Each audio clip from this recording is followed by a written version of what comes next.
Ted reading A Child's Christmas in Wales is one of my favorite parts of Christmas and of life.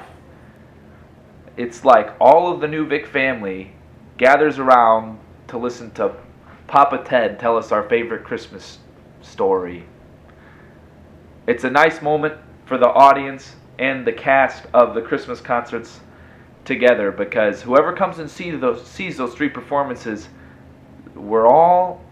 they're experiencing the same thing that us on stage are feeling. We're all just listening to Ted. And that's how I feel all year round too, with the whole season. One Christmas was so much like another in those years around the Seatown corner. Now and out of all sound except the distant speaking of voices I sometimes hear a moment before sleep. That I can never remember whether it snowed for 6 days and 6 nights when I was 12, or whether it snowed for 12 days and 12 nights when I was 6. All of the Christmases roll down toward the two-tongued sea, like a cold and headlong moon, bundling down the sky that was our street. And they stop at the rim of the ice-edged, fish-freezing waves, and I plunge my hands in the snow and bring out whatever I can find. In goes my hand into that wool-white, bell-tongued ball of holidays, resting at the rim of the carol-singing sea, and out comes Mrs. Prothero and the firemen.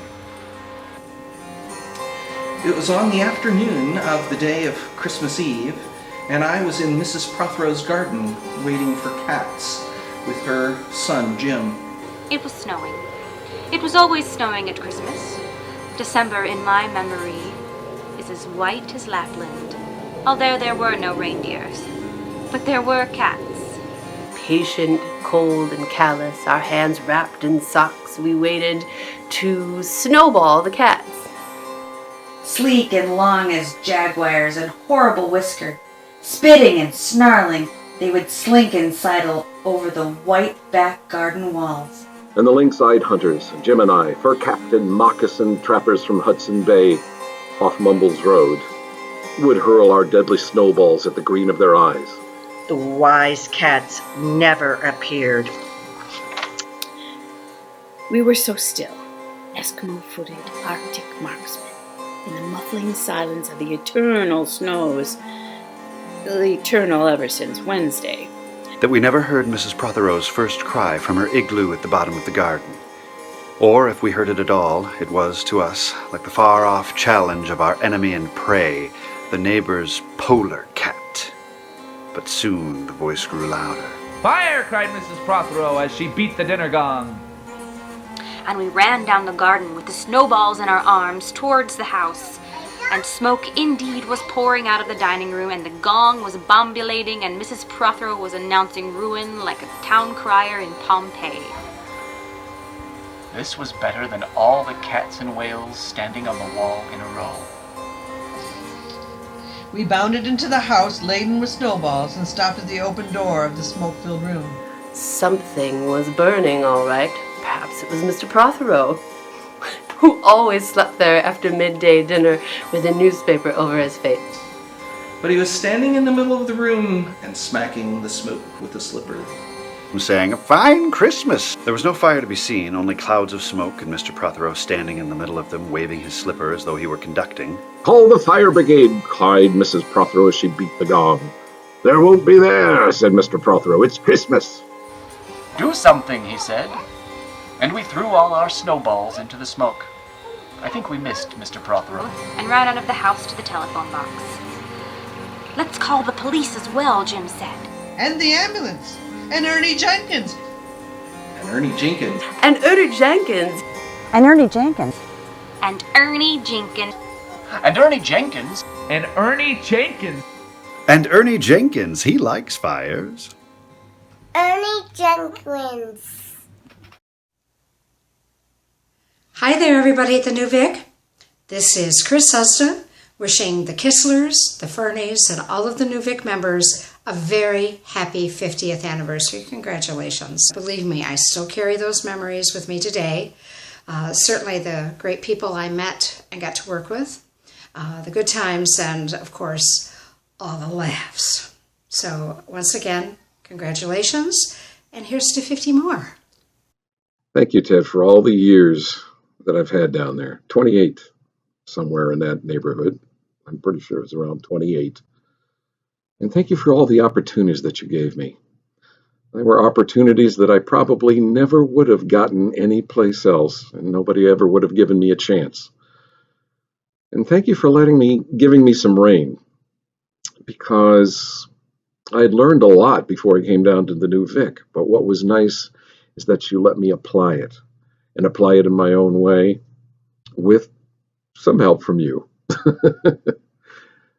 But I really appreciate the opportunities that you gave me when I was down there. You've been a friend and a mentor all these years. And thank you for all the times you were there when I really needed you, like the time when you and Jim had to take me across the street to the hospital with the incarcerated intestine. It was true friendship there, and I really appreciate it. I hope you'll have many more years with us. Take care. We love you, Ted. Love you, Ted. Congratulations. Ted, I'll always love you. You were like such an inspiration and such a good director. You actually provided me with all the tools I needed to move to Florida. And I couldn't have done it without you and instilling the confidence I needed to be able to do this. It was just a family to me. Thanks, Ted. Happy anniversary. Cheers. Hi, Ted. When I was 14 years old, I received a letter in the mail from you saying that I would be in the next production of A Christmas Carol. And I can't even begin to tell you how ecstatic I was.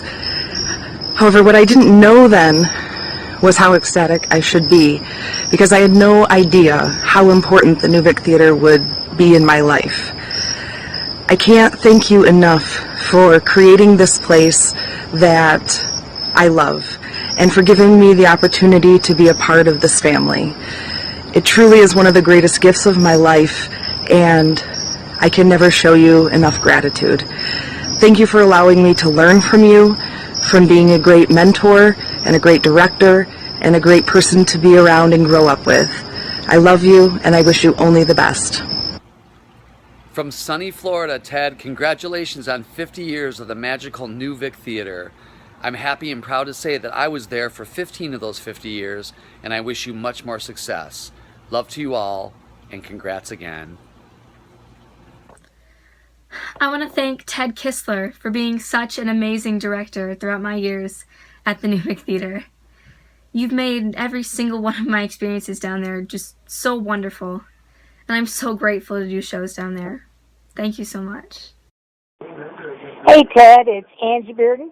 I just wanted to say congratulations on 50 years to the best director who ever was. Miss you guys. Have a great celebration. Hello, everybody. Hello. Are you wearing sequins? We're at a gala, obviously. Right. Anyway, congratulations on the golden anniversary. Yes, congratulations. We love you, Ted. Thank you so much. Thank you for letting our family become a part of yours for all these years. Hi, Ted. Wow, congratulations. 50 years. I mean, that's truly incredible. And I am honored and so blessed to have been part of the last 10. I can't even begin to thank you enough for dragging me away from the lobby wall and onto the stage. You know, I think I've learned more about who I am as a person and as a performer just from the conversations in the kitchen with Mary Jo during the pre-shows and from watching you play your 12-string during the folk shows. You know, thank you so much for welcoming me into the New Vic family and giving me the opportunity to realize my own potential as an artist.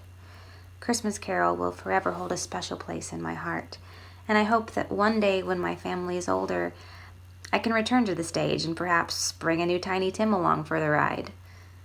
You know, congratulations on achieving 50 years of greatness. Adam, Sydney, Joe, and I love you and look forward to seeing what the future brings for the New Vic.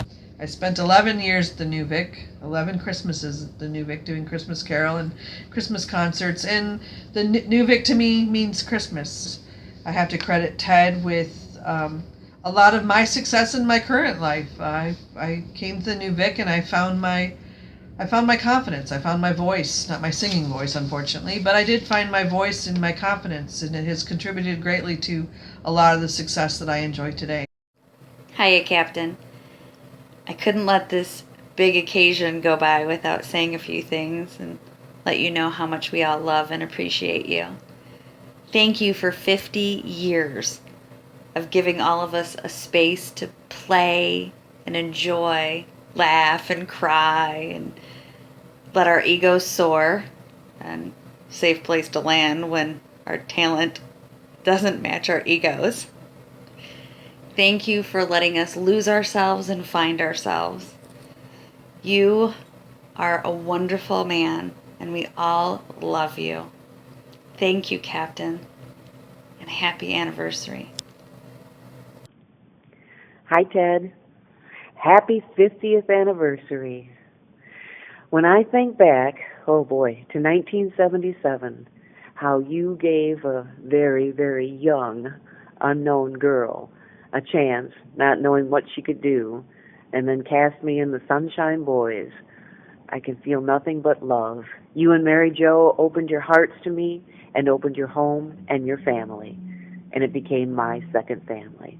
So here I am, 39 years later, saying congratulations to you on your 50th anniversary. I owe you so much, and from the bottom of my heart, I've learned so much too. So enjoy your special time because you're well deserving of it. Love you guys. Bye. So when the New Vic puts on great theater and great art, that's Ted telling us a story. And it's great. It's life-changing. It's awesome. Ted made something incredible in Kalamazoo with the New Vic Theater. You know, that's his. That's his legacy, is the New Vic Theater. That is Ted's place. And I owe him so much because I don't know who I'd be if I didn't have the New Vic. So he means a lot to me. Just a little bit. He's a great guy, great director, amazing artist. And I love listening to him do A Child's Christmas in Wales. I can't read some parts of it without imitating him because it is just so ingrained on my heart, in my mind. You're amazing. I love you. I love you, Ted.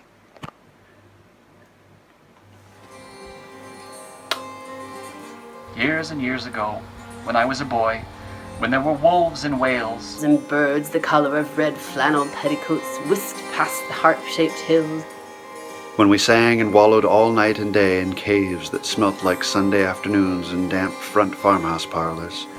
And we chased with the jawbones of deacons, the English and the bears. Before the motor car, before the wheel, before the Duchess-faced horse. When we rode the daft in Happy Hills bareback, it snowed. And it snowed. Here a small boy says, "It snowed last year too. I made a snowman. And my brother knocked it down, and I knocked my brother down." and then we had tea. and then we had tea. And then we had tea. And then we had tea. We had tea. And then we had tea. And then we had tea. Then we had tea.